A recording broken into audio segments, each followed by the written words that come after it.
Et si l'on parlait de ce que l'on ne s'est jamais dit? Arracher la parole au silence.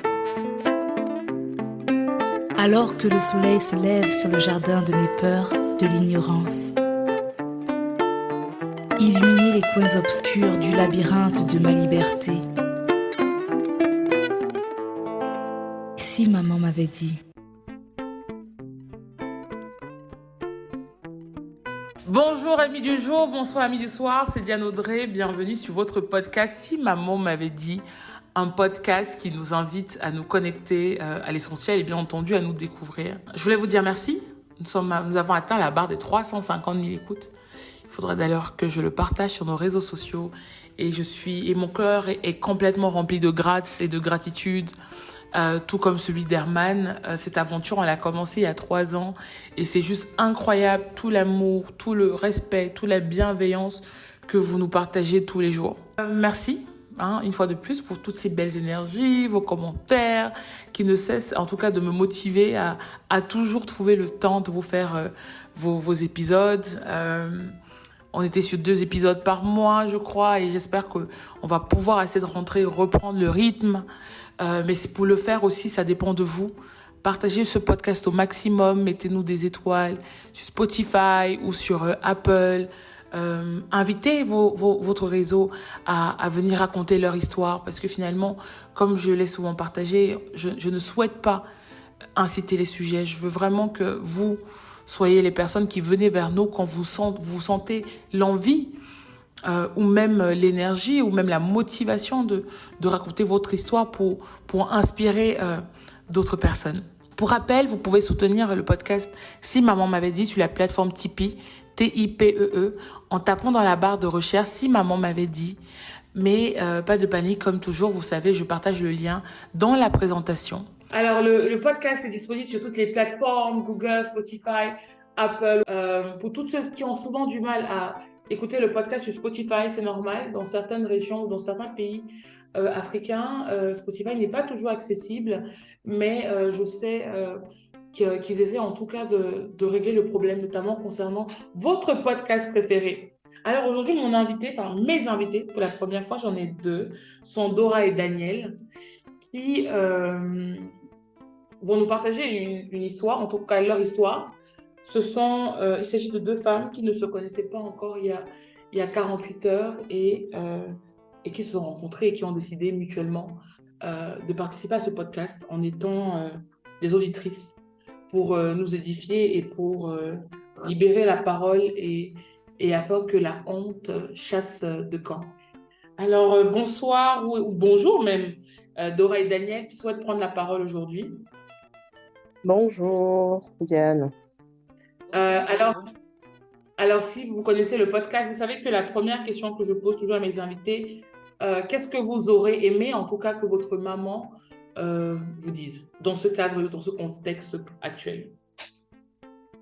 Dora, je te laisse parler en premier si tu veux. D'accord. Bon, moi, j'aurais aimé que maman me dise que intérioriser sa douleur ou des frustrations, que ça n'aide pas. J'aurais voulu qu'elle me dise, par exemple, que tout au contraire, la parole libère et que parler fait partie d'un processus de guérison, par exemple. J'aurais voulu que ma maman elle me dise ça. Merci, Dora. Et toi, Daniel? J'aurais voulu que ma mère me dise que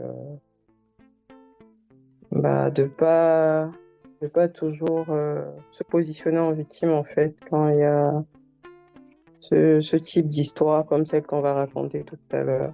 Et un peu comme Dora, j'aurais aussi aimé que ma maman puisse me dire que voilà, parler libère et ça fait du bien. C'est pour ça que cette initiative a été prise ce soir. Alors, Daniel, qu'est-ce qui nous emmène, en tout cas, à cet épisode aujourd'hui? C'est une histoire rocambolesque, comme dirait Coach Amon Chic, mais en fait, par le grand des hasards, je découvre que la personne qui partageait ma vie n'était pas celui que je pensais, en fait. Et je sais pas s'il faut que je dise que tu as été à l'origine de cette découverte. Et je profite encore pour te dire merci. Et voilà quoi. Du coup, je tombe des nues et je veux pas, comme j'ai dit plus tôt, je vais pas me positionner en victime et je veux juste que dénoncer en fait ce fléau qui principalement touche toujours les femmes. Et, et voilà quoi. Enfin, que ça puisse pas se reproduire. Dans notre cas, je pense que Dora et moi, nous sommes sur la même longueur d'onde. Et, et c'est un peu ça. Merci beaucoup, Daniel. Dora, est-ce que tu peux raconter ce qui s'est notamment passé? D'accord. Bon, on va commencer depuis le début. Bon, je commence pour les dernières 48 heures ou bien le début vraiment de l'histoire telle qu'elle a commencé en fait. Peut-être les 48 heures et après on pourra avancer. D'accord. Donc, ces dernières 48 heures, disons que j'ai organisé une petite fête chez moi, qu'on appelle vulgairement voir bébé, pendant lequel j'ai donc invité ce que j'aime appeler mes essentiels. Donc, ça veut dire pas beaucoup de personnes. J'ai invité 6 personnes, 5 personnes ont honoré à mon invitation, dont l'une de mes sœurs. Donc, toi, je suppose que je peux dire que c'est toi. Et donc, on s'est retrouvés ensemble donc, chez moi à discuter de tout et de rien, à parler du fait que voilà, j'ai accouché il y a 6 mois, qui est le père du bébé. Tu m'as posé cette question. Et là, je me rappelle, je te dis, bah écoute, le papa du bébé, tu le connais. Tu le connais parce que je vous ai aperçu sur des photos lors d'un autre événement. Donc ça, je te le dis. Et tu me demandes, genre, il s'agit de qui? Je te réponds, il s'agit de Christian. Tu tombes des nues, tu dis quoi, c'est lui le papa du bébé et tout. Limite, tu es complètement choqué. Je te dis oui, c'est bien lui. Et là, tu me demandes d'abord si tu peux parler en toute sincérité. On était avec notre frère que tu connais. On était tous les trois. Je te dis oui. Lui aussi te dit oui, tu peux parler avec toute sincérité. On est entre nous. Et c'est là donc que tu nous dis que bah, le papa du bébé en question, moi, je connais son époux. Il s'est marié il y a environ 1 an à Daniel. Daniel qui est une de mes amies. Donc, je ne comprends pas trop. Voilà, en fait, je tombe des nues, je suis sous le choc.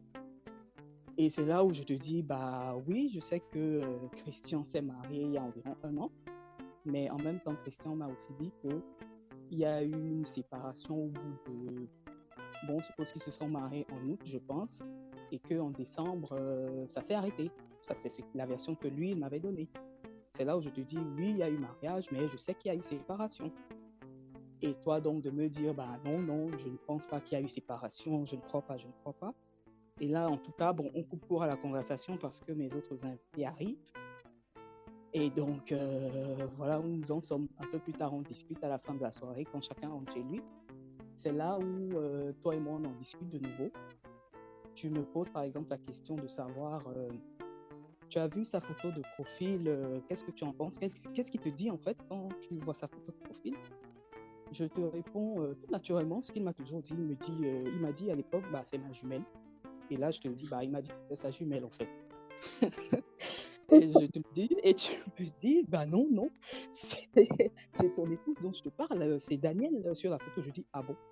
Et là, tu m'envoies une autre photo de Daniel, tu me dis, bah regarde, c'est bien elle. Je dis, oh merde. Là, je dis, oh là là, ça, je ne le savais pas. Et tout, bon, en tout cas, on a coupé la conversation ce soir-là. Et un peu plus tard, donc, je le confronte, lui, Christian. Je lui demande mais qu'est-ce qui se passe? Pourquoi est-ce que tu m'as toujours dit que vous n'êtes plus ensemble depuis le mois de décembre 2022? Pourquoi est-ce que tu la maintiens sur ton profil? En plus, tu m'as toujours menti que c'est ta sœur jumelle et apparemment, ce n'est pas le cas. À ce moment-là, il commence à vouloir me justifier comme quoi, non, ils ont un arrangement, que s'il a maintenu sa photo, ils se sont séparés, mais comme ils ne veulent pas encore informer leur entourage, il lui a promis à Daniel de maintenir sa photo là. Et moi de lui dire non, mais ça n'a aucun sens. Si tu dis qu'elle n'est plus avec toi, vous n'êtes plus ensemble, tu es censé m'enlever la photo en question. Et moi, et déjà pour qu'il me donne la réponse que j'attendais, sur le pourquoi du comment il laisse la photo, il a vraiment fallu que j'insiste. Donc après beaucoup d'insistance, il me donne donc la réponse en question. Non, je lui ai promis de garder la photo et tout, et tout, et tout. Et moi, je lui ai dit, non, mais tu vas m'enlever la photo là, en fait. Tu vas pas la maintenir là. Si tu dis que vous n'êtes plus ensemble, je vois pas pourquoi. La photo, elle est là. Et il finit par l'enlever. Et là, lui et moi, on finit la conversation. Et voilà ce qui s'est passé ce jour-là, il y a quelques jours, donc la nuit de voir bébé. C'est par là que tout a commencé, en tout cas. Quelle histoire. Quelle histoire. Quelle histoire. Alors, certainement, les personnes vont se dire, les gens doivent se demander comment vous êtes retrouvées toutes les deux sur cette émission. J'ai déjà à dire aux auditeurs que ce n'était pas mon idée, parce que je ne peux pas surfer sur ce que vous vivez, mais en tout cas, je suis très reconnaissante de votre choix ou de votre volonté à raconter votre histoire pour libérer la parole. Ça revient à ce que Dora a dit tout à l'heure, comme sur ce qu'elle aurait aimé, en tout cas, ou qu'elle aimerait que sa maman lui dise. Quand moi, j'ai assisté à cette scène, enfin non, quand moi, j'ai découvert ça, je savais que Daniel était... je savais parce que j'avais vu Daniel à Paris il y a un an, et je savais que cette relation était importante et qu'elle avait décidé aussi d'avancer dans sa vie, de libérer la parole, d'être en paix, d'être bien dans sa vie, quoi. Et donc, j'étais relativement perturbée et je me suis dit, je pense pas que Daniel ne soit pas avec lui, surtout que cette personne ait une photo où il est avec Daniel.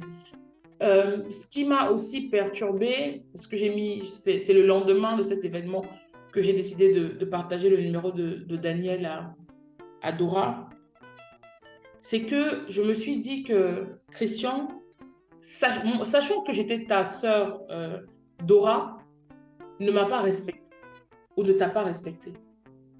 Au pire des cas, il m'aurait bloqué, je n'aurais pas vu ses photos. Mais tu ne peux pas, pour moi, je me suis dit, tu ne peux pas faire un enfant avec ma sœur, savoir que c'est ma sœur, savoir que je connais Daniel, ta compagne, avec qui tu as fait un incroyable mariage traditionnel, qui est un mariage majeur pour nous, africains. C'est le mariage devant nos ancêtres, ce sont des familles qui se rencontrent. Tu ne peux pas, tu ne peux pas me manquer de respect et manquer de respect à ces deux femmes. Ce n'est pas correct. On dit souvent chez nous que, bon, si tu vois le gars de ta soeur, de ton ami dehors, comme ton ami va rester avec son gars, tu fais comme si tu n'as pas vu. Mais là, c'était compliqué de me dire que je voyais ma soeur, mon sang, aller dans ce que je peux considérer l'obscurité et être, en anglais, on dit accountable de cela. Alors que finalement, je n'ai rien demandé. Mais je me suis dit, il est préférable qu'elle soit au courant maintenant et qu'elle pleure et qu'on trouve une solution et on avance. Pareil pour Daniel. Qu'on vive dans ce schéma-là et dans 5 ans, on a des familles qui sont complètement détruites. Des personnes qui sont complètement détruites. Et quand j'ai donné à Dora le numéro de Daniel, j'ai vraiment été... Je savais déjà, connaissant psychologiquement Daniel, les livres qui l'intéressaient ou les conversations qu'on avait eues, que quand tu lui dirais, Dora, que c'est moi qui ai donné son numéro, elle serait à l'écoute. Parce que nous savons, nous les femmes, que tous les jours, entre guillemets, malheureusement, dans nos contrées, il y a toujours une jamba ou la go de ton gars ou une go qui apparaît dans ton téléphone pour te dire quelle est la go de ton gars et pour créer une sorte de zizanie. Et là, je voulais vraiment que la honte fiche le camp. Parce que quand j'ai vraiment... Je crois que ce qui m'a vraiment dérangée, mise en colère, c'était que Christian était allé voir mon oncle et ma tante. Bien avant le mariage traditionnel avec Daniel. Pour moi, aimant mon oncle et ma tante, j'ai trouvé que c'était extrêmement dur.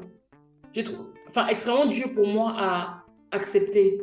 Parce que c'était pas juste une histoire comme ça. C'est que tu es allé voir les parents d'une femme à qui tu as fait la cour.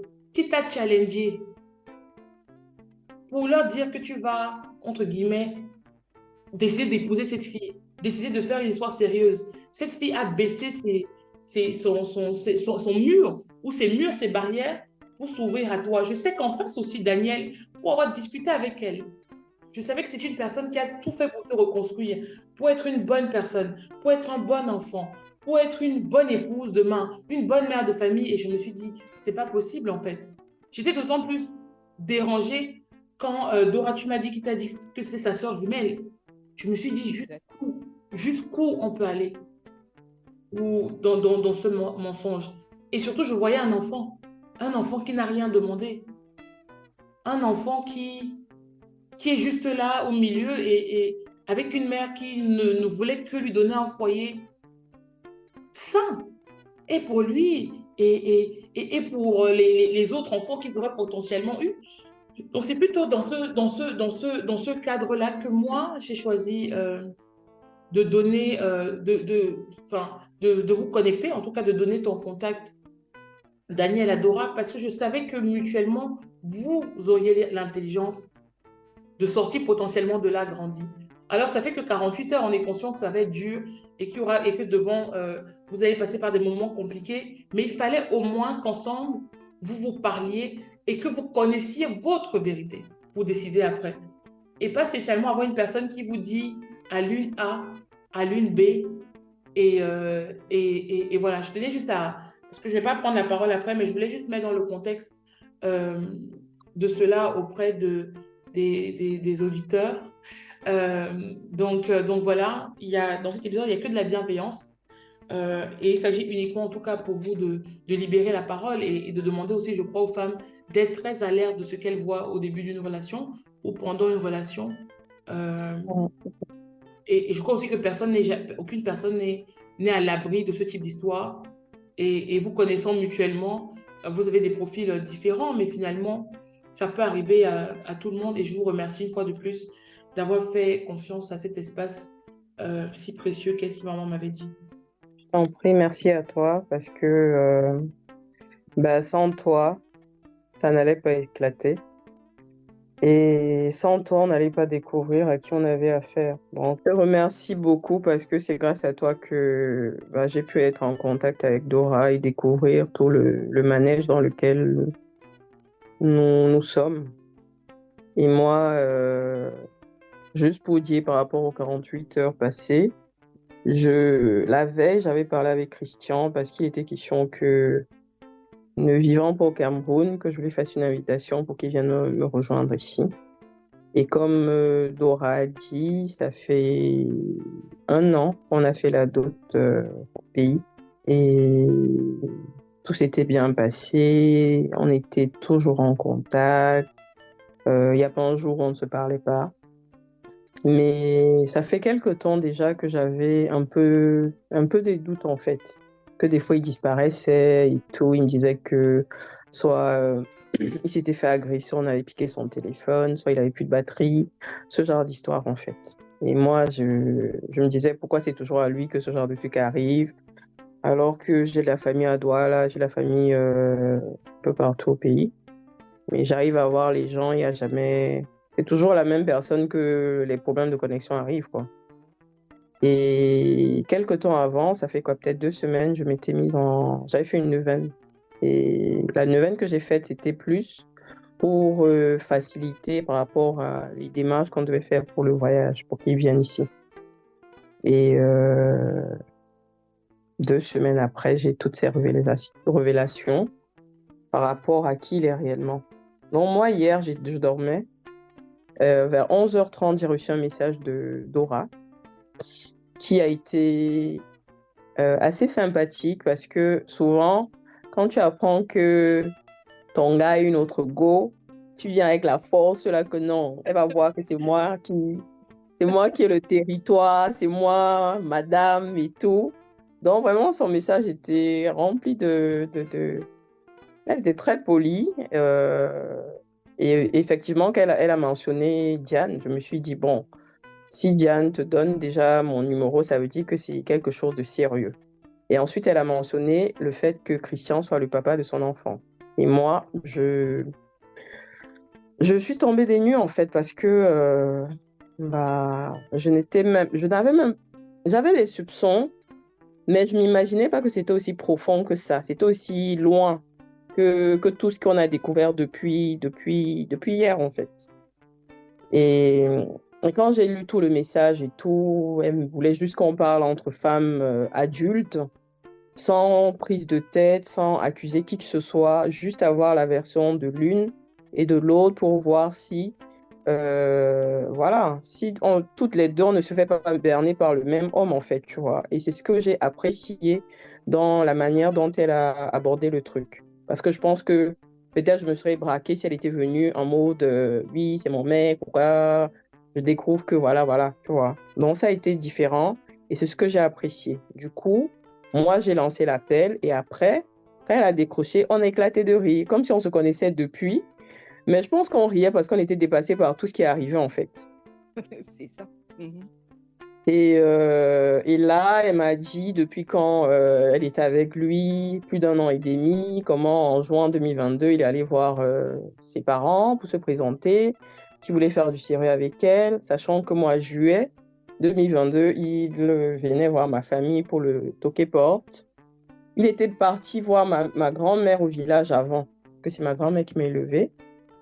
Avant que je n'arrive au pays, il était parti voir ma grand-mère. Et quand je suis arrivée au pays, on est retourné au village pour faire le toqué-porte. Et en août, on a fait la dot. Donc moi, j'étais chez lui à Douala, à PK9. Je, j'ai découvert un message une fois d'une fille, une autre fille qui s'appelle Christelle.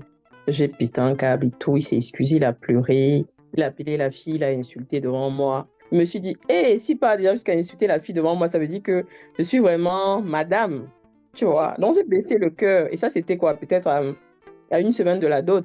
J'ai baissé le cœur. Et en fait, c'était déjà les signaux comme ça que moi, je sais pas si c'est Dieu qui me montrait ces signaux. Et moi, je fermais les yeux, en fait. Et c'est un peu ça. Donc, à partir de ça, depuis hier, là, qu'on part de découverte en découverte.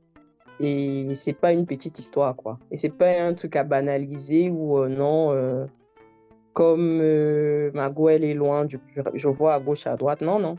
C'est bien plus que ça.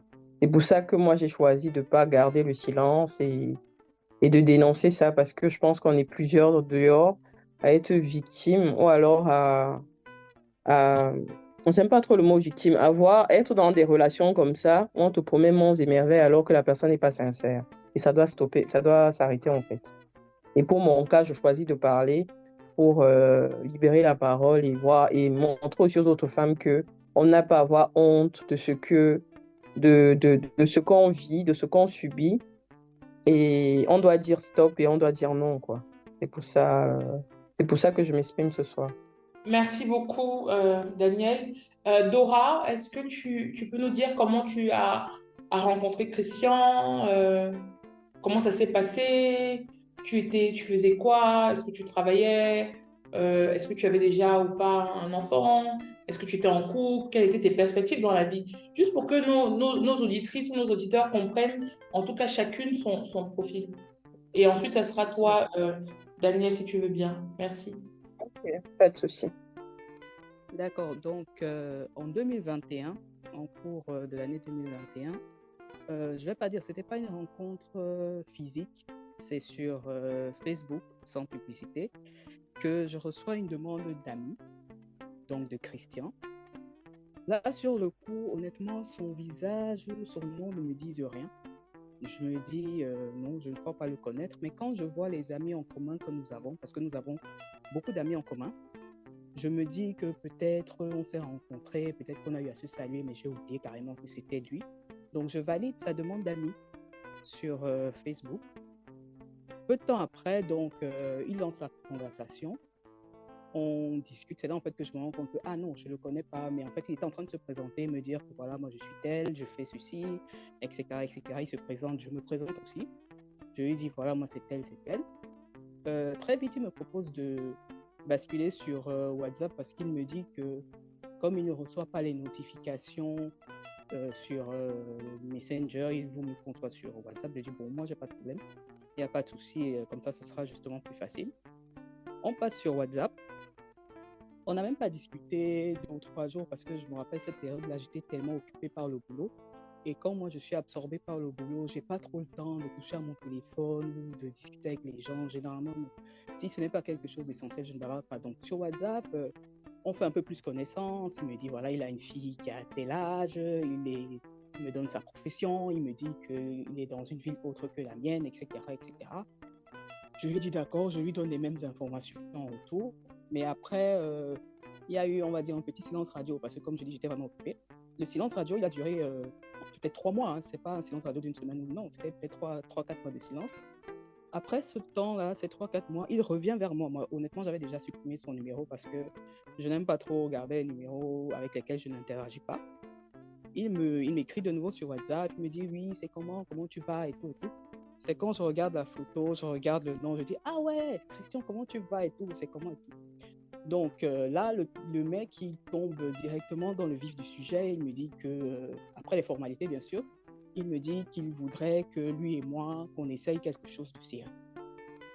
Bon, sur le coup, je lui dis, écoute, tu es toujours dans l'autre ville, là, tu n'es pas dans ma ville actuelle, là où moi je suis dans une ville, toi tu es dans une autre ville. Moi, franchement, la distance, là, moi, ça me pose un problème. Même si on va dire que c'est à 5 heures de route, c'est pas si loin que ça, mais pour moi, la distance, non, mais bon. Après ça, bon, je lui dis quand même que, ok, on peut essayer, mais bon, je n'ai pas trop confiance en cette histoire parce que la distance peut être un problème pour moi.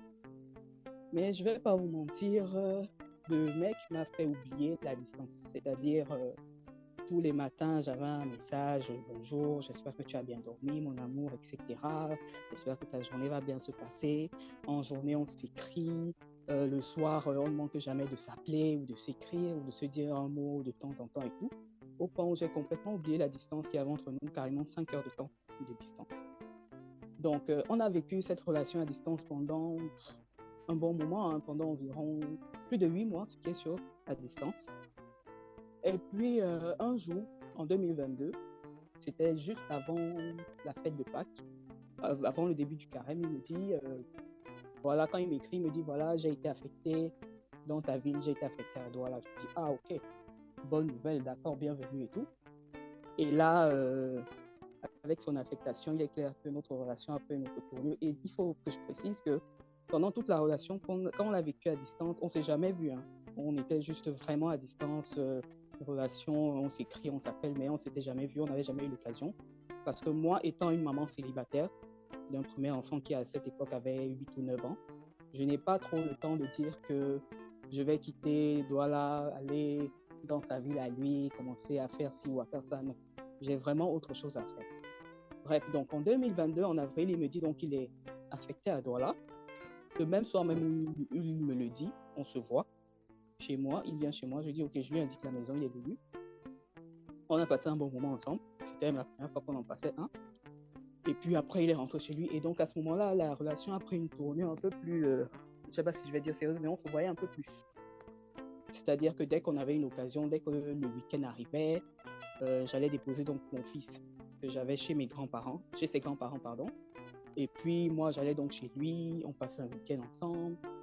Et comme la période là, il y avait beaucoup de longs week-ends de fériés, on a passé quasiment tous les week-ends ensemble de cette période-là. Donc c'était le mois de mai 2022. Maintenant, pendant l'un de ces week-ends, en amoureux chez lui, il me demande une fois, il me dit, dis-moi comment se passe le mariage chez toi. Je ne vais pas vous mentir que j'ai esquivé un peu la question. Je ne sais pas comment j'ai esquivé la question, mais je l'ai esquivé parce que je pensais que c'était un peu trop tôt ou je ne sais pas trop quoi. Peut-être qu'on avait besoin de temps pour un peu mieux se connaître. Là, il oublie la question. Et le week-end qui suit, il me repose la même question, le prochain week-end qu'on passe ensemble. Et après, dans la même semaine, la semaine d'après, quand on s'écrit, on s'appelle, il me demande, je t'ai déjà demandé, ça fait déjà 3 fois, dis-moi comment est-ce que ça se passe si je veux être sérieux avec toi, j'ai envie du sérieux avec toi, j'ai pas envie qu'on s'amuse et tout, moi, voilà, je suis à fond dans notre histoire. C'est là que je lui explique comment ça se passe chez moi, il y a plusieurs étapes avant qu'on arrive à, on va dire quoi, à la mairie ou à l'église, il y a l'étape traditionnelle, entre guillemets, chez nous ça se passe en plusieurs étapes. La première, c'est que moi, toute seule, je dois aller voir mon père et ma mère et leur dire, voilà, je veux me marier avec telle personne. Je leur donne le nom, ils vérifient si par hasard on n'est pas frères et sœurs éloignés, comme on dit. Ça a été fait. Et le jour même où je prends rendez-vous chez mes parents, je lui repose la question.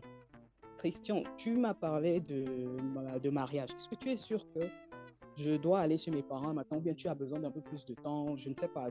Non, non, il n'y a pas de souci. Moi, je suis sérieux. Je sais ce que je veux. Je ne doute pas de mes sentiments envers toi. Je veux que ça se fasse. Je lui dis OK. Là, on était chez moi. Il avait passé le week-end chez moi. Je lui ai dit OK, attends-moi donc ici chez moi. Je m'en vais chez mes parents. Je vais m'asseoir avec eux et je vais leur dire donc ce qu'il y a à leur dire. Donc, quand j'arrive donc chez mes parents m'écoutent religieusement. Ils me disent, OK, on a compris. Bon, la prochaine étape, là, mon père me donne toutes les étapes, en fait, parce que moi, je ne maîtrise pas la tradition de chez moi, malheureusement.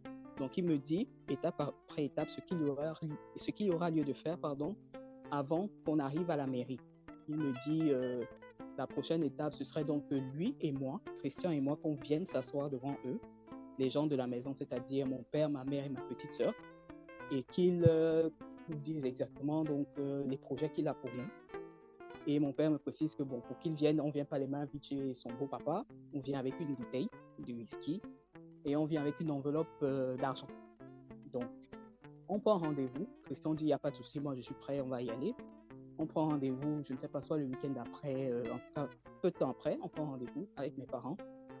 On arrive donc chez eux le soir, on s'assoit.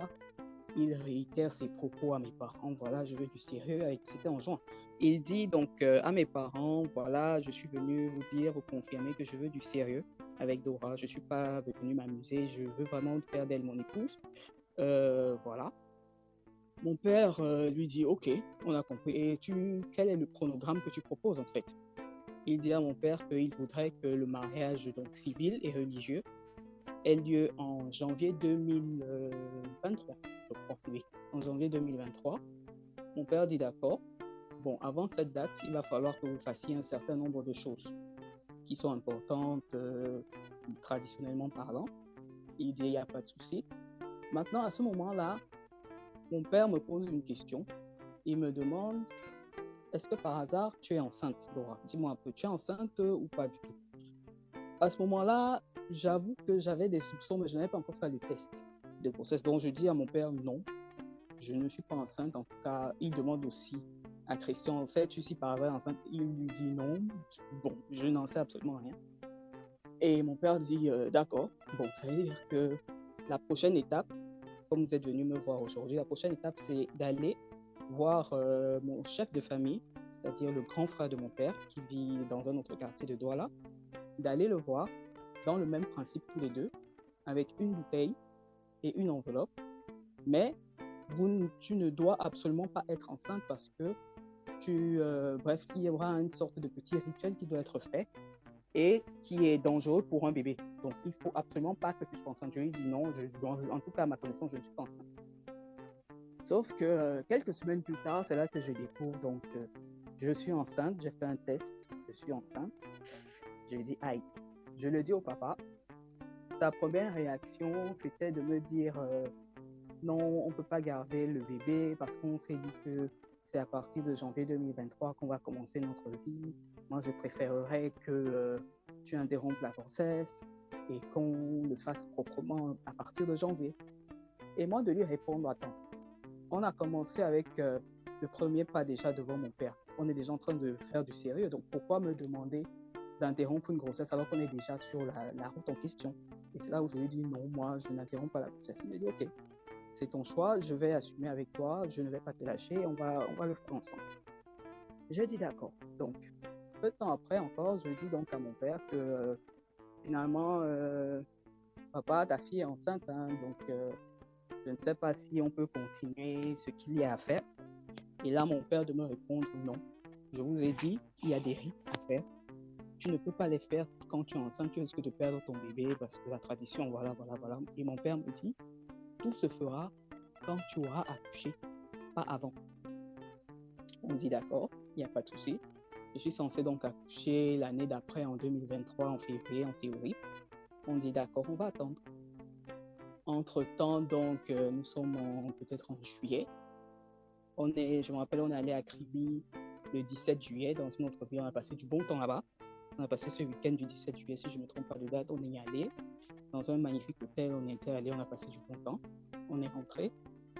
Juste après, il me dit que voilà, bon, moi, je dois me déplacer. J'ai une mission de formation. En fait, je dois aller en formation à Libreville, au Gabon. Je lui dis d'accord, la formation, c'est combien de temps? Il me dit une semaine. Je dis ok, il n'y a pas de souci, je ne doute pas de sa parole. Si mon homme me dit qu'il va travailler, entre guillemets, je dis il n'y a pas de souci, vas-y, bon voyage et tout. Quand il arrive donc sur place, à Libreville, d'après ce qu'il me dit qu'il est bien arrivé, il se forme. Je lui demande ta formation, finalement, c'est jusqu'à quand? Il me dit non, on a rajouté une semaine de plus. Je dis ok, donc tu as 2 semaines après là-bas. Il me dit oui. Je dis d'accord, il n'y a pas de souci. Quand les 2 semaines arrivent presque à leur terme, là, il me dit j'ai ma grande sœur qui vit à Londres, dont il m'avait déjà parlé. Il faut que j'aille parce qu'elle doit se marier. Je dis tu pars quand? Tu reviens d'abord sur... Il me dit non, je vais quitter directement Libreville pour aller à Londres. Je dis ok, il n'y a pas de souci, il n'y a pas de problème. Moi, j'ai pas de problème. Hein. Bon voyage et tout. J'espère avoir des photos de l'événement. Il me dit il n'y a pas de souci. Donc, il arrive à Londres, d'après ce qu'il me dit. Il passe du temps là-bas. Maintenant, ce que j'ai trouvé bizarre pendant son séjour, il faut savoir que Christian, c'est quelqu'un qui adore les photos, les vidéos. Dès que je vais lui demander, oui, tu es en train de faire quoi? Il y a même des fois, au lieu d'écrire, il va simplement me faire une photo de ce qu'il est en train de faire ou une petite vidéo. Mais étonnamment, pendant son séjour à Londres, je lui demande au moins la moindre photo, mais le mariage de ta sœur, c'est comment? J'ai pas de photos, j'ai pas de vidéo, même ta tenue, ton sandja, tu dis que tu es en sandja et tout, c'est où? C'est comment? Le gars tourne et tourne et tout. Et en même temps, pendant tout son séjour à l'extérieur, il faut savoir qu'il avait un peu changé d'attitude, il était un peu plus distant. C'est-à-dire que d'habitude, on s'écrivait matin, midi, soir. Si je lui écris à 12h, il me répond à 12h, 1 minute. Mais là, pendant qu'il était à Londres, comme il m'avait dit, si je lui ai écrit à 9h, il va me répondre à 15h en me disant oh non, je dormais, le décalage horaire est monté et descendu. Moi, je ne doutais pas de sa parole. Je dis ok, il n'y a pas de souci. Le 25 août, je me rappelle très bien de la date parce que j'ai une très bonne amie qui a perdu sa maman ce jour-là. Mon amie m'appelle le matin, il est 9h. Elle me dit voilà, j'ai perdu ma maman et tout. Je lui dis ok, il n'y a pas de souci. Dès que je me libère au boulot, je viens directement dans votre maison familiale. Il faut savoir que la maison familiale de mon ami en question, et pour arriver à sa maison, il faut passer par la route de là où Christian vit en fait. Donc si on va dire Christian vit à PK12 par exemple, elle vit à PK15, donc c'est la même ligne, une route toute droite. Donc en passant, forcément je vois, et comme son immeuble à lui est en route, donc forcément je peux voir l'immeuble et tout en passant, en allant chez mon ami. Et c'est ce que je fais vers 15h. Je prends la route donc pour aller voir mon ami, pour l'assister, pour lui dire assia pour le deuil. Et par simple curiosité, je regarde au niveau du balcon de Christian. Bon, en sachant qu'il m'a dit qu'il rentrait le 1er septembre. Là, nous sommes le 25 août. Je jette un coup d'œil rapide au niveau de son balcon. Il est au 3e étage. Et je pense l'apercevoir, en fait. Mais comme j'étais en train d'aller au deuil, je me dis, non, peut-être c'est quelqu'un qui lui ressemble. Mais en tout cas, je vois la même tête, en fait. Je me dis, mais c'est sa tête et tout. Mais il m'a dit qu'on te prie. Mais bon, comme j'allais au deuil, je n'y ai pas trop pensé. Au retour, c'est toujours la même route que je prends en sens inverse. À ce moment-là, je guette encore au niveau de son balcon. Il était déjà nuit, hein, il devait être 19h ou 20h. Là, je vois plutôt de la lumière chez lui. Je commence à me demander, mais attendez, qui est donc chez lui? S'il dit qu'il n'est pas là, il ne rentre que dans 5 ou 6 jours. Là, je lui ai écrit sur WhatsApp en le titillant un peu que, mais toi, je dis, tu es sûr que tu n'es pas déjà rentré? Pourquoi est-ce que j'ai eu l'impression de t'apercevoir cet après-midi en train de fumer? Exactement la position que tu as quand tu fumes, quand tu es chez toi. Et puis, j'ai vu de la lumière chez toi ce soir. Qu'est-ce qui se passe? Tu es déjà rentré, puis tu ne m'as pas dit. Il le prend sur un ton de rigolade. Il me dit non, tu rêves et tout. Moi, je ne suis pas là. Hein. Je suis toujours à Londres. Et puis, j'ai donné mes clés à quelqu'un. Donc, peut-être c'est quelqu'un qui t'a semblé être moi, mais ce n'est pas moi. Et puis, la lumière, c'est forcément peut-être la personne qui est là-bas. Moi, je ne suis pas là. Je dis ok, d'accord. Tout ça avec des doutes dans ma tête parce que quand on accumule un peu tout ça, je me dis ça commence à devenir louche. Donc, quand il rentre le 1er septembre, il était question qu'on s'installe ensemble.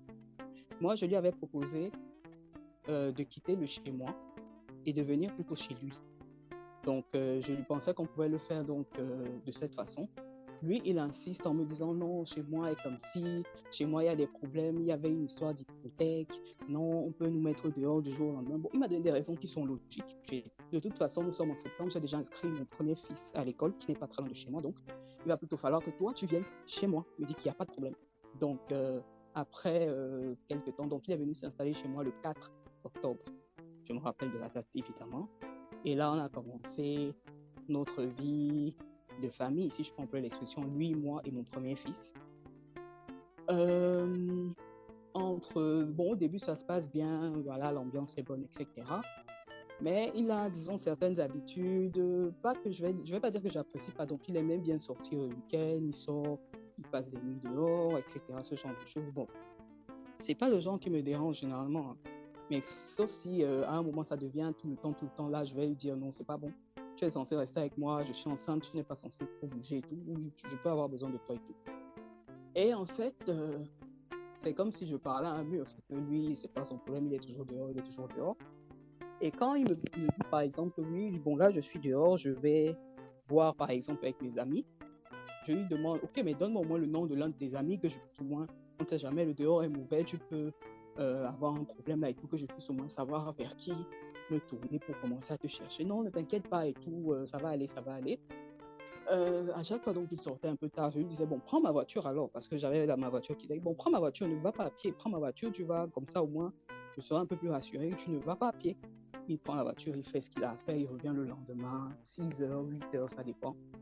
Voilà comment ça se passe. Donc en novembre, j'ai de plus en plus de soupçons parce que à chaque fois que je lui demande tu marches avec qui, tu vas où, tu fais quoi, quand je l'appelle, il ne décroche pas. Et quand je l'appelle, il me dit oui, là, je suis avec ma mère. Ou bien non, là, j'ai eu un malaise, on m'a amené à la clinique. Il avait toujours des raisons un peu farfelues. Il faut savoir que moi, je suis un peu une blessée de guerre parce que avec le papa de mon premier fils, ça n'a pas été facile. Donc, on va dire que j'ai gardé certains réflexes là qui font que quand je vois une situation un peu louche, je commence à me poser des questions. Donc là, c'est le cas. Je me dis, bon là, il va falloir que je commence à creuser un peu. Un soir, donc, où il est encore sorti, il a laissé, parce qu'il avait 2 téléphones, il a laissé un de ses téléphones à la maison. Je prends le téléphone, heureusement, il n'est pas verrouillé. Et là, dans le téléphone, j'ai accès donc à ses SMS et puis à son Facebook. Je dis, OK, j'ouvre le Facebook, je regarde. En novembre, j'étais enceinte de 6 mois, quasiment. Ce que j'ai trouvé dans son Facebook m'a glacé le sang. C'est-à-dire qu'une attitude de prédateur. Il a toujours la même phrase d'approche. J'ai trouvé des dizaines et des dizaines de messages d'approche du genre « Bonjour, comment allez-vous? Bonjour, comment allez-vous ?» qu'il envoyait à plein de femmes. Maintenant, en fonction de celle qui répond, il va lui dire « Passons sur WhatsApp », un peu comme il m'avait fait à moi. Donc moi qui pensais à l'époque que notre rencontre était une belle rencontre ou au hasard, mais en fait non. Je faisais partie de ses proies en fait. Et c'est là, quand je regarde ces messages, je me rends compte.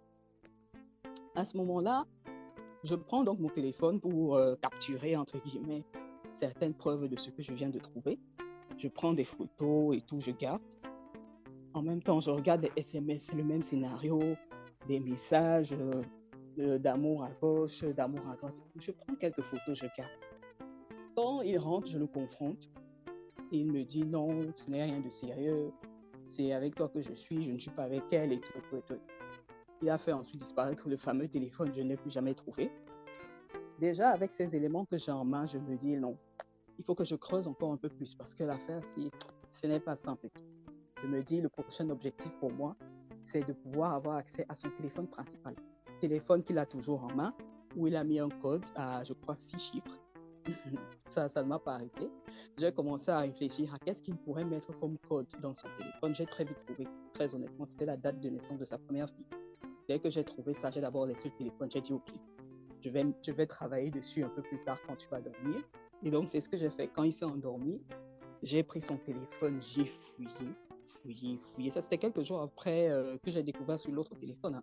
Je fouille, je fais quelques photos à chaque fois et tout de ce que je trouve. J'ai trouvé énormément de choses dans son WhatsApp.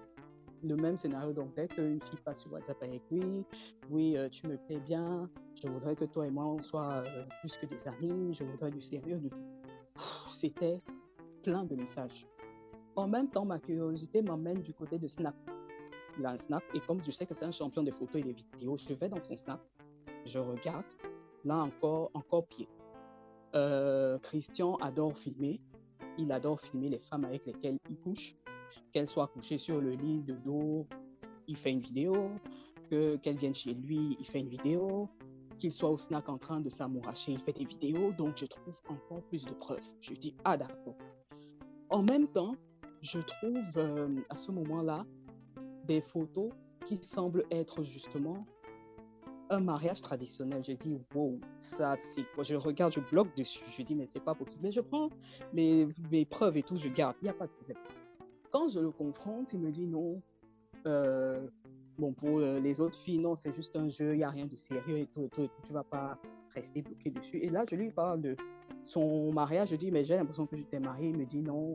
En fait, il avait commencé, mais finalement, il s'est arrêté parce que la famille de la fille lui a demandé des choses qu'il ne comprenait pas trop et tout. Il a préféré arrêter avec la fille. Voilà ce qu'il me dit d'abord. Je trouve son histoire louche. Je lui dis, ok. Le lendemain, nuit, toujours quand il dort, je récupère de nouveau le téléphone, je creuse un peu plus. Là, je vois des photos donc de la dot et tout. Je le réveille carrément, je lui dis que mon ami, ici, là, tu vas me répondre, ça c'est quoi, ça c'est quoi, ça c'est quoi. Limite, ça commence à faire couler les larmes. Non, en fait, voilà, je ne voulais pas te dire, je ne savais pas comment te le dire. En fait, il y a eu effectivement une dot, mais voilà, ne t'inquiète pas, je vais mettre un terme à tout ça et tout. Nous étions en novembre, début décembre. Je dis, ok, j'attends que tu mettes un terme et puis tu me diras. Ce qu'il fera fin décembre, il me dit en fin décembre que oui, j'ai mis un terme, il n'y a pas de souci, j'en ai terminé. J'ai dit, ok, il n'y a pas de problème. Donc, en plus de tout ce que j'ai découvert, entre lui et moi, ça n'allait pas trop fort. Il y avait, à cause de ça, beaucoup de disputes entre nous, on se chamaillait beaucoup et tout. Et moi, étant enceinte, dans mon état, ce n'était pas une bonne chose. Parce qu'en plus de ça, je me levais très tôt le matin pour m'occuper de mon premier fils. Je me lève à 5 heures du matin pour faire le repas. Ensuite, je l'emmène à l'école. Après, je pars bosser. Je quitte le boulot, je le récupère, etc. Donc, j'avais un programme super lourd qui fait que le médecin me demandait depuis le mois de novembre de me calmer, d'arrêter de stresser et de me reposer au maximum. J'étais stressée forcément à cause de ce que j'avais découvert sur lui. J'avais l'impression de ne plus connaître l'homme avec lequel je vis, l'homme avec lequel j'ai des projets et tout. Au point où, en janvier, je sais pas, en début d'année, très, très tôt, hein, peut-être le 5 ou le 6, j'étais dans la cuisine avec mon fils qui était dans sa chambre. Je fais une sorte de malaise, si je peux dire. Bon, pas vraiment un malaise, mais j'ai l'impression comme on fonce une aiguille en fait dans le ventre. Donc j'ai eu une douleur très vive à ce moment-là. J'ai essayé d'aller donc m'installer au salon. Je n'arrivais même pas à faire 2 pas d'affilée. Je suis resté debout dans la cuisine pendant de longues minutes, le temps que la douleur baisse. Quand la douleur a commencé à baisser, j'ai forcé, je suis allé me coucher au niveau du salon et tout.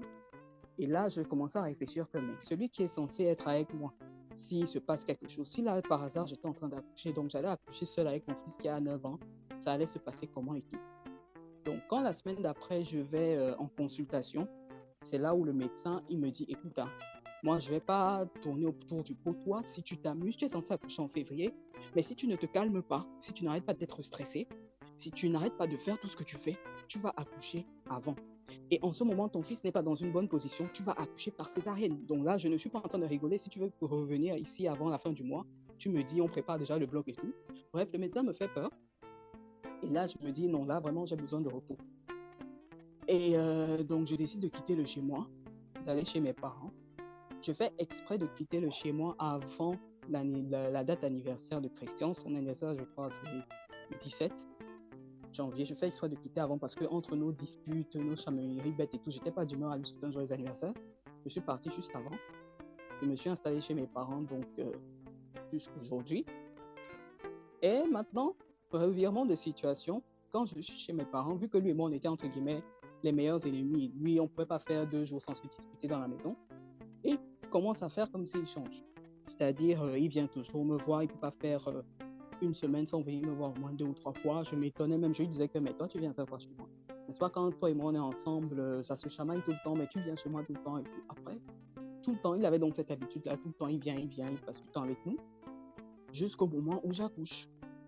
Et je ne vais pas vous mentir que quand moi je quittais le chez moi, je me suis dit que moi, il n'est pas question que je vive dans ce genre d'atmosphère, que je fasse vivre mon fils dans ce genre d'atmosphère, parce que mes parents étaient ce genre de parents à toujours se chamailler.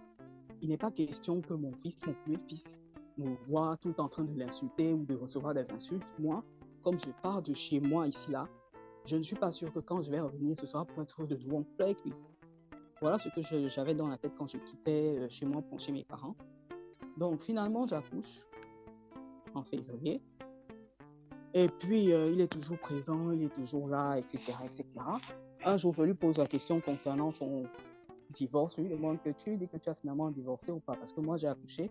On est censé continuer avec les autres étapes qu'on est censé faire avant la mairie, c'est-à-dire aller voir mon oncle et organiser un repas familial des deux familles. Il me confirme, oui, j'ai divorcé avec elle en décembre. Elle est bon, on n'est plus en contact et tout, etc., etc. Je ne vérifie même pas, je dis, ok, si tu le dis, je vais te croire. Donc, on était donc censé aller chez mon oncle ce mois de septembre. Mais avec l'événement qu'il y a eu donc, ces dernières 48 heures, là, moi, je n'y pense même plus, là, tout de suite, parce que je n'ai absolument plus envie d'avancer avec le personnage. Il s'agit d'un personnage dangereux. Donc, pour moi, trop de mensonges, trop de choses à découvrir et tout. Je suis sûr qu'on n'a même pas encore tout découvert. Donc, moi, à ce moment, je me suis dit non. Je crois que je vais m'arrêter à ce niveau-là. Et donc, grâce à Diane, qui nous a donc donné l'idée de se parler, j'ai commencé à parler donc à Daniel. Et on a donc découvert l'énorme poteau rose. On a découvert le personnage avec lequel on marche et tout.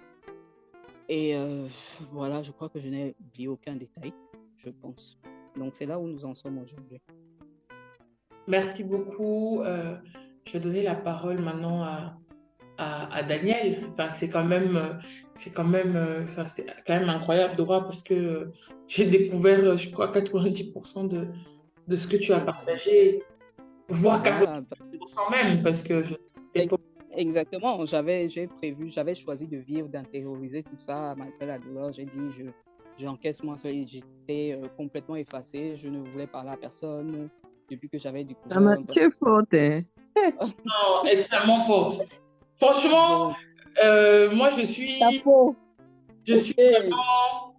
je suis dépassée par ce que j'entends et je suis surprise. Enfin, c'est comme quoi, des fois, à côté de nous, on a des personnes qui vivent des situations et, euh, et on ne peut pas imaginer. Donc, il faut vraiment être en alerte parce que ce que tu as encaissé, c'est vraiment incroyable. Alors, naturellement, je pense que les personnes qui nous écoutent ont beaucoup de questions parce que moi, je connais l'histoire d'il y a 48 heures, mais j'ai envie de te demander aussi, comme certainement ceux qui nous écoutent, pourquoi tu es resté dès le début? Mais ça, pourquoi tu es resté dès le début et où tu as trouvé la force?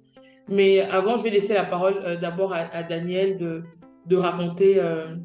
Alors, Daniel, et toi, comment vous êtes rencontrés? Est-ce que tu peux un peu comme Dora nous mettre dans le contexte? Bah, comme Dora, je le rencontre sur les réseaux sociaux, sur Facebook.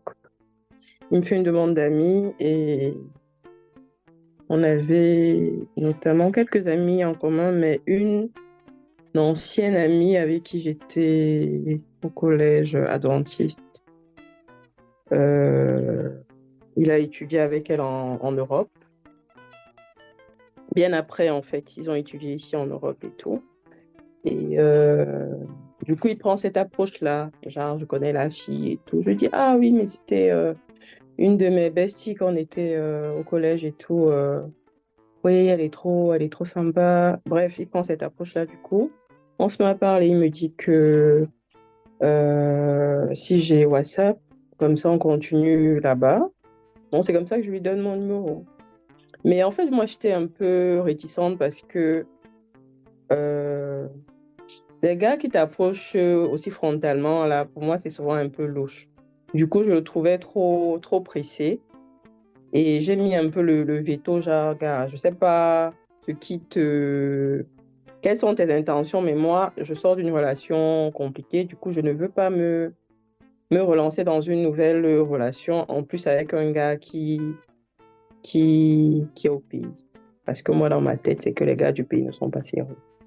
Désolée pour ça, mais bon, dans ma famille, il y a pas mal de gens qui, mes tantes, les copines et tout et tout. Genre, tu essaies une relation à distance avec une personne qui vit au pays, ça se passe mal, ou alors la personne arrive ici, elle te fait voir de toutes les couleurs.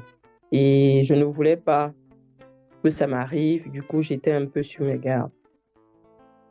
Mais c'est vraiment quelqu'un qui te met tellement en confiance que tu oublies en fait.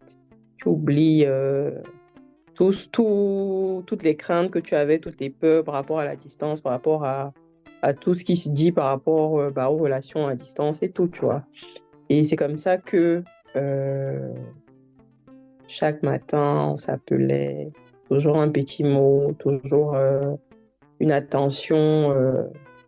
Franchement, il n'y avait pas un jour où j'avais l'impression qu'il était juste à côté de moi, en fait. Qu'on était dans la même ville, qu'il y avait juste le contact physique, il n'y avait pas. Mais à travers le téléphone, on se parlait HT24.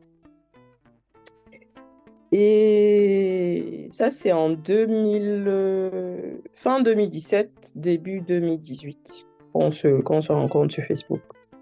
Et très vite, même pas 6 mois après, il me dit, parce qu'il me pose des questions et tout, je lui dis, moi, ça fait tant d'années que je suis en Europe, petite, j'ai été élevée par ma grand-mère, du coup, elle a beaucoup d'importance dans ma vie.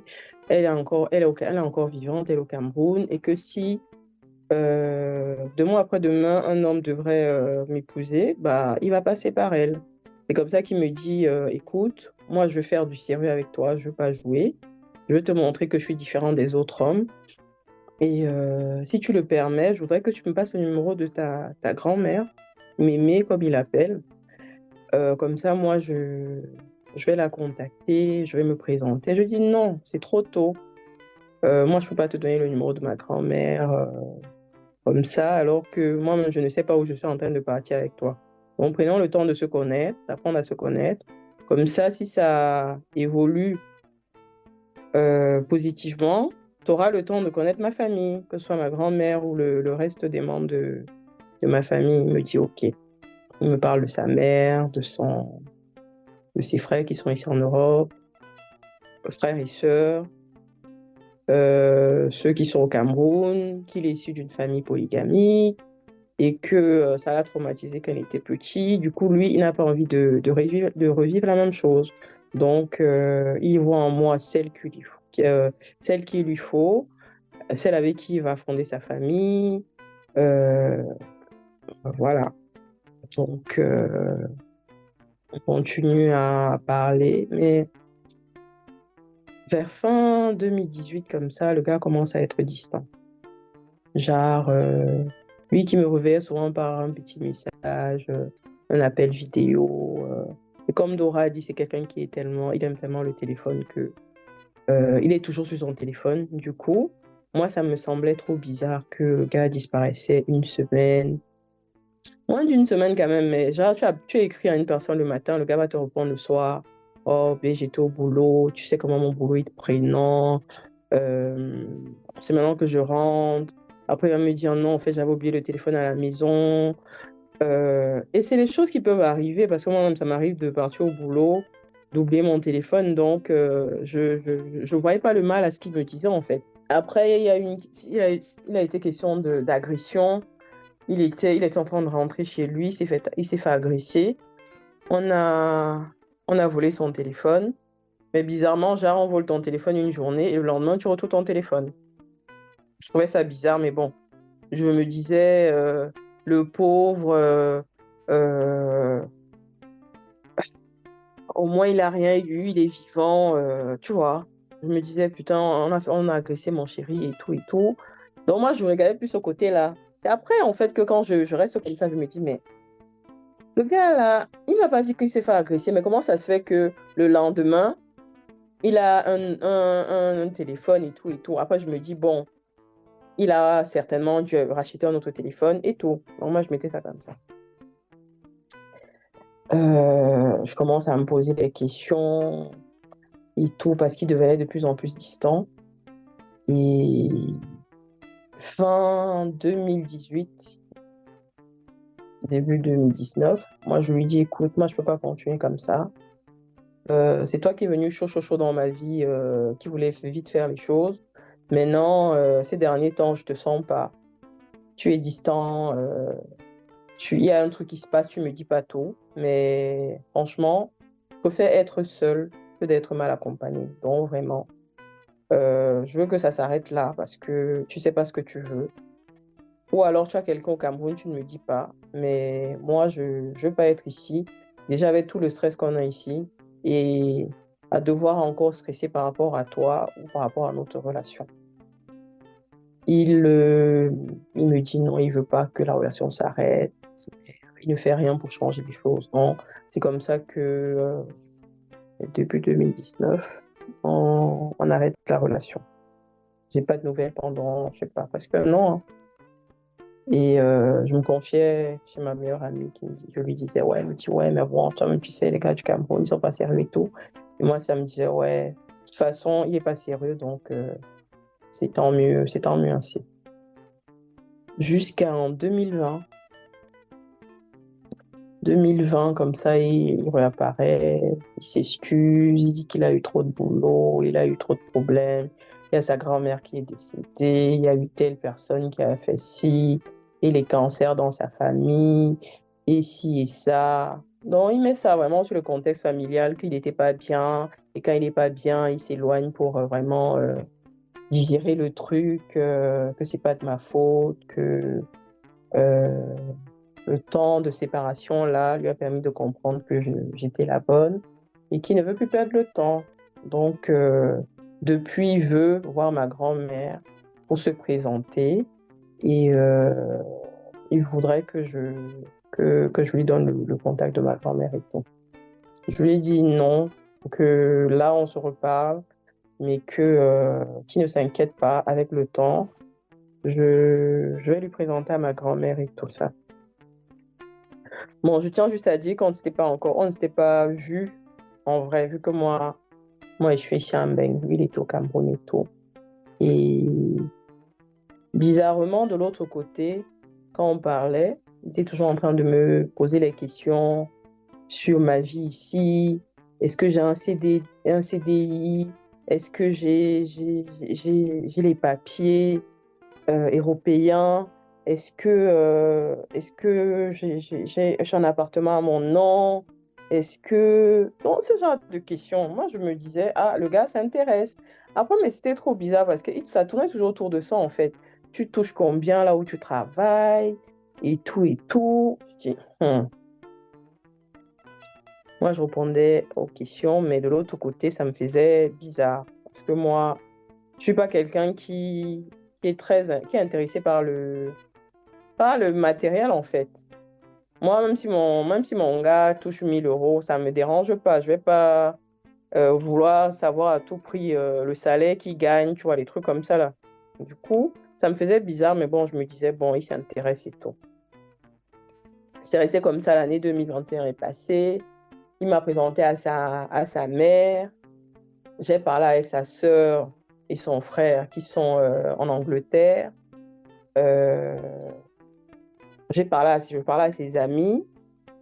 Donc, en fait, il me mettait en confiance, tu vois. Il me montrait vraiment que non, il voulait pas jouer. Et à cette époque-là, je crois que c'était en 2020, il me disait qu'il travaillait à Douala. Après, il me dit qu'il était affecté dans une autre ville. Je dis, ok. Je ne suis plus à Douala, je suis dans une autre ville. Du coup, là-bas, des fois, le réseau dérange et tout et tout. Je dis, ok. Donc, on se parlait des fois, on passait une journée sans se parler. Le lendemain, il revenait à la... Non, je suis désolée, problème de réseau, problème de téléphone gâté, problème de prise gâté, problème de chargeur gâté. Il y avait toujours un problème. Chaque jour, il y avait un problème. Donc, jusqu'à ce qu'ils me disent que lui, il va aller se présenter officiellement à la famille. Ça, c'est vers fin 2021. Je me dis, ah, de toute façon, moi, je prévois de venir au Cameroun pour la CAN. Il me dit, OK, comme tu viens là, on va se voir en vrai. Je dis, il n'y a pas de souci. Mais moi, il était hors de question parce qu'il m'a dit, tu peux venir, tu restes chez moi et tout. Entre-temps, quand je parle de la CAN, bizarrement, quelques temps après, il n'est plus dans la ville là où il était affecté. Il me dit, B, on m'a réaffecté de nouveau à Douala. Je dis, mais comme je ne sais pas trop aussi les trucs des fonctionnaires au Cameroun, je me dis, mais toi, tu es seulement quel genre qu'en moins d'une année, on t'affecte, tu es à Douala, après on t'affecte dans une autre ville. Moins d'un an, c'est que on t'a réaffecté à Douala. Après, je me dis, c'est une bonne chose comme ça au moins. Vu que moi, ma famille est sur Yaoundé et je suis quelques membres de ma famille à Douala, comme ça, on se verra. J'arrive à Yaoundé, j'arrive voyager avec ma meilleure amie. On était à fond dans la CAN, on regardait, on partait dans tous les matchs. Lui-même, je sais que c'est un mordu de foot, donc du coup, ça l'intéressait aussi. Mais c'est quelqu'un qui est un peu radin aussi, tu vois. Donc, même genre, il veut partir voir le match, mais c'est à nous de lui payer le ticket. Je dis, eh. Après, je me dis, bon, comme les gens sont souvent payés là, que quand tu arrives, c'est à toi de gérer les gens. Je me dis, bon, c'est pas grave. On prend les billets. En fait, on part à Douala. On arrive à Douala. Il nous dit, au lieu de partir à l'hôtel ou bien de partir en famille et tout, venez plutôt chez moi. J'en parle à ma pote. Elle me dit, écoute, vu que tu dis que c'est... Moi, j'avais déjà parlé du gars à ma pote depuis. Elle me dit, moi, ça me dérange pas. Si toi, ça ne te dérange pas que je vienne là-bas. Je dis, ah, moi, j'ai pas de souci. Comme ça, toi aussi, tu me dis comment tu le trouves. On s'était jamais vu en vrai, hein. On s'était vu. Bon, quand je dis on s'était vu en vidéo et tout et tout. Mais là, c'est la première fois pendant la CAN en 2020, janvier. C'est janvier, non? Janvier-février 2022. Oui, c'est C'est ça. comme ça que, c'est comme ça que on est à Douala, on est chez lui, on part voir tous les matchs. Là, on voyait pas seulement les matchs du Cameroun, hein. Les équipes, là, genre le match Côte d'Ivoire, Égypte. On est parti.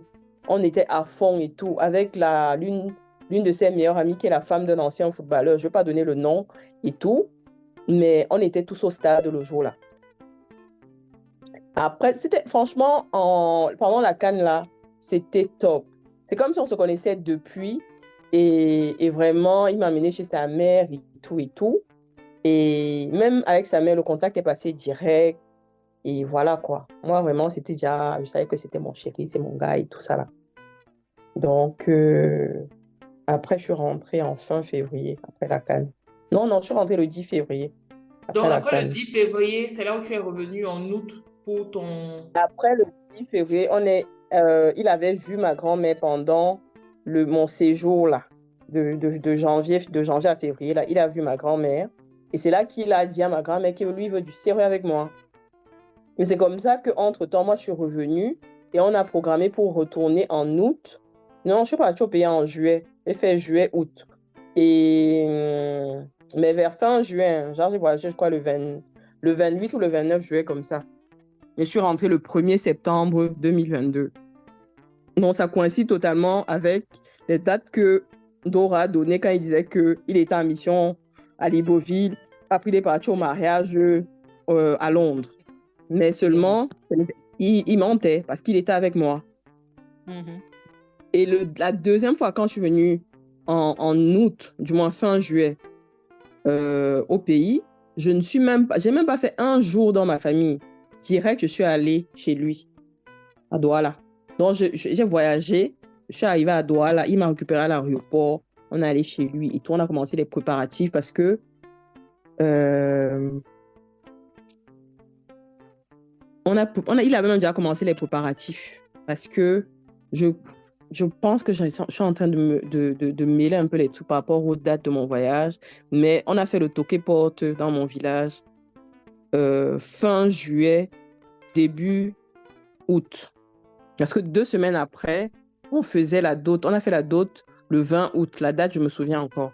Parce que ça ne fait même pas longtemps là, que je postais les photos sur mon WhatsApp là, que 1 an de dot, bébé, tous ceux qui ont parlé, ils parlent encore. Tous ceux qui nous attendent au tournant, qui nous attendent encore. Sans savoir ce qui m'attendait. Et adieu. Bref, on est parti. Sa mère est venue avec la délégation familiale, les notables de sa famille. Vraiment, ça s'est très bien passé. On les a bien reçus dans mon village. Et même ma grand-mère était satisfaite. Je me suis dit, franchement, c'est une chose que j'ai toujours voulu faire. Honorer ma grand-mère pour tout ce qu'elle a fait. Elle a fait pour moi quand j'étais petite. Et moi, c'était la moindre des choses, en fait, de le lui rendre, en fait, en faisant cet événement au village. Parce que beaucoup de gens me disaient, non, ne fais pas ça là-bas. Tu connais la sorcellerie qu'il y a chez les Bassa et tout, et tout, et tout. Et ça m'a dit que je vais faire. S'il veut, il me tue seulement là-bas, mais je vais seulement faire. C'est comme ça qu'on est parti. On a fait le truc. Et moi, on est remonté. On a fait ça samedi. Dimanche, on a dormi au village. Dimanche, on a repris le train. On est rentré sur Douala. Et 10 jours après, moi, j'ai voyagé le 1er septembre. 1er septembre, je suis revenue en Europe. Franchement, c'est pas comme si... Entre-temps, j'ai oublié un épisode. On a fait le toqué-porte. On lui a donné la liste de ce qu'il fallait. Une semaine après, on est couché comme ça, là. Le gars dort, son téléphone. Ça sonnait. Mais genre, tu vois, ça vibre et tout. Ça sonne et ça vibre en même temps.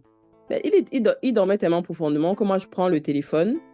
Mais genre, pour arrêter, en fait. Je me suis dit, peut-être c'était l'alarme et tout ça, là. Mais en fait, il y a une fille qui avait appelé sur WhatsApp. Et comme il n'a pas décroché, elle a envoyé un message. Je vois seulement écrit, mon amour, tu me manques et tout. J'ai dit que, hey, Malé, c'est encore quelle histoire, ça? Je dis que j'ai secoué la tête du gars, que c'est encore quoi ça là? Tu vas un peu m'expliquer, c'est qui cette fille? Une certaine Christelle. Ah, ben c'est parce que tu crois, c'est une fille qui me harcèle. Elle te harcèle et tu as eu son numéro comment? Jusqu'à t'appelle mon amour. Oh, je l'ai laissé commencer. J'ai pété un câble le jour là. J'ai dit, tu sais quoi? Même la d'autres, pardon, c'est bon pour moi. Le gars a dit que non. Ah, vois jusqu'où on est parti et tout, tu peux pas faire ça, ma famille s'est déplacée, ta famille et tout, la honte que tu vas mettre sur nous, c'est le diable qui est en train de vouloir nous séparer, mais tu ne peux pas laisser. Je dis que, le diable, hein, c'est comme ça que le gars prend le téléphone. Je dis que, ok, comme c'est le diable qui veut nous séparer, hein, tu vas appeler cette fille maintenant, là. Moi, tu mets le haut-parleur, moi, je vais comprendre c'est qui. Donc, c'est comme ça que le gars, il appelle, la fille décroche. Oui, B, le gars a insulté la fille devant moi. Je reste comme ça, je dis que Seigneur. Comme il insulte la fille là, peut-être c'est vrai que c'est elle qui est en train de le harceler depuis haut. C'est comme ça que je baisse le cœur. On retourne. Comme chez lui là-bas, il avait 2 chambres. Non, 2, attends. Le salon, première chambre. La chambre où on dormait, il y avait une chambre au fond, il y avait 3 chambres. Parce que la première fois que je suis venue en février, il était dans un appartement, toujours dans le même immeuble qui avait 3 chambres. Entre-temps, il me dit qu'il a déménagé parce que le locataire qui était dans le nouvel appartement où je viens, quand il est là où il est, en août, comme il vivait seul, l'appartement avait 3 chambres, là, c'était trop grand. Du coup, il a préféré prendre l'appartement avec 2 chambres. Parce que quand sa première fille vient, sa première fille est au Cameroun, il a 2 enfants, l'autre était en Europe avec une autre femme. Et que, de temps en temps, sa première fille vient passer les week-ends chez lui. Du coup, au moins, elle a l'autre chambre. Je dis, OK. C'est vrai que je suis venue, le gars était seul. Même sa mère ne passait pas chez lui. Il n'y a que ses amis de la bière qui passaient et tout et tout. Et comme je disais, le gars, il a insulté la fille et tout et tout et tout. Après, il a raccroché. Il a pleuré. Il s'est mis à genoux. Il me dit, Goro, mais ne laisse pas le diable s'interposer entre nous. C'est toi que j'aime. Tu ne vois pas que c'est avec toi que je suis en train de faire du sérieux. Est-ce que tu m'as forcé à aller voir ta famille? C'est moi-même qui t'ai proposé. Je dis seulement que, c'est vrai en plus. Hein, parce que nous, les hommes maintenant, là, c'est seulement que non, tu dois seulement mettre le couteau à la gorge à un gars pour qu'il aille te légaliser ou alors t'honorer. Donc, quand il fait comme ça, là, moi aussi, je baisse le cœur. Une semaine après, on fait la dot et tout et tout. Et ça m'a quand même fait... Ça m'a fait bizarre. Après, je me suis dit, le gars au Cameroun, je suis loin. Donc, c'est sûr que de temps en temps, je ne vais pas non plus être naïve. Je me suis dit que de temps en temps, le gars pas frotter à gauche et à droite.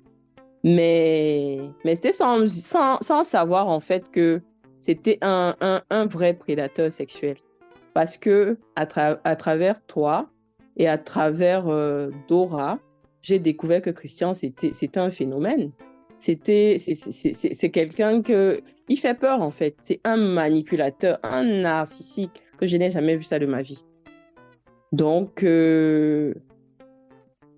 grâce à Dora, je découvre que le gars est marié depuis 2017. Grâce à Dora, je découvre que les réseaux sociaux, c'est son terrain de chasse. Ce n'est pas une fille, ce n'est pas deux filles, c'est au moins une dizaine. Et les preuves sont là, en fait. Et lui, entre-temps, comme moi, je m'allais le confronter depuis les 48 heures, là. Je le confronte, je lui dis que mais. Parce que moi, en fait, quand Dora m'écrit, je dis, je ne vais pas aller frontalement l'affronter. Donc, je lui fais, coucou B, j'espère que tu as bien dormi. S'il te plaît, appelle-moi. J'ai quelque chose à te demander. Je pars comme ça, en fait, avec le truc. Je vois qu'il ne m'appelle pas, pourtant il a lu le message. Du coup, je lance l'appel. Et là, quand il décroche, genre, oui, j'étais en train de dormir et tout, tu me réveilles, qu'est-ce qui se passe? Je lui dis, j'aimerais juste savoir c'est qui? Dora. Le gars, il perd son latin. Plus aucun mot ne sort de sa bouche. Après, il me dit que, oh, je lui dis que tu ne parles plus. C'est qui Dora? Oh, laisse-moi le temps de bien me réveiller, je te rappelle pour t'expliquer. Je dis que non, tu ne me rappelles rien, tu me dis ça tout de suite. Entre-temps, Dora, elle m'avait déjà dit comment, puisqu'on était déjà en contact, comment elle avait vu la photo de profil, je suis censée être sa jumelle, comment elle lui a demandé d'enlever la photo de profil. Et effectivement, quand je regarde son profil, il n'y a plus la photo de profil. On n'est plus dessus. Et pourtant, la veille, quand on se séparait vers minuit 50, comme ça, là, moi, je m'apprêtais à aller me coucher, la photo figurait sur son compte, sur son profil et tout. Donc, je lui dis, donc, comme elle t'a demandé d'enlever la photo, tu as enlevé. Ok, tu vas voir. Ah, c'est pas ce que tu crois. Oh, il faut pas l'écouter, ne parle pas avec elle et tout. Elle veut nous séparer. Je dis qu'elle séparer. Qu'elle séparer. C'est comme ça que pendant que... Je lui ai dit, ok, tu ne vas pas parler. Tu ne vas pas parler, tu ne vas pas me donner d'explication. Ok, quand même, tu vas voir. Je raccroche le téléphone. Parce qu'en vrai, comme je travaille à l'hôpital, ces derniers temps, je fais plus d'après-midi. Du coup, je devais me préparer pour aller au boulot. J'écris à Dora. Entre-temps, elle m'a déjà envoyé les preuves qu'elle détient. Dora, je tiens à préciser que tu es forte, maman. Parlez-moi, tu as les preuves comme ça, tu gardes, tu chopes ton cœur. Jamais. Jamais. J'allais seulement sortir la machette sur le gars, là.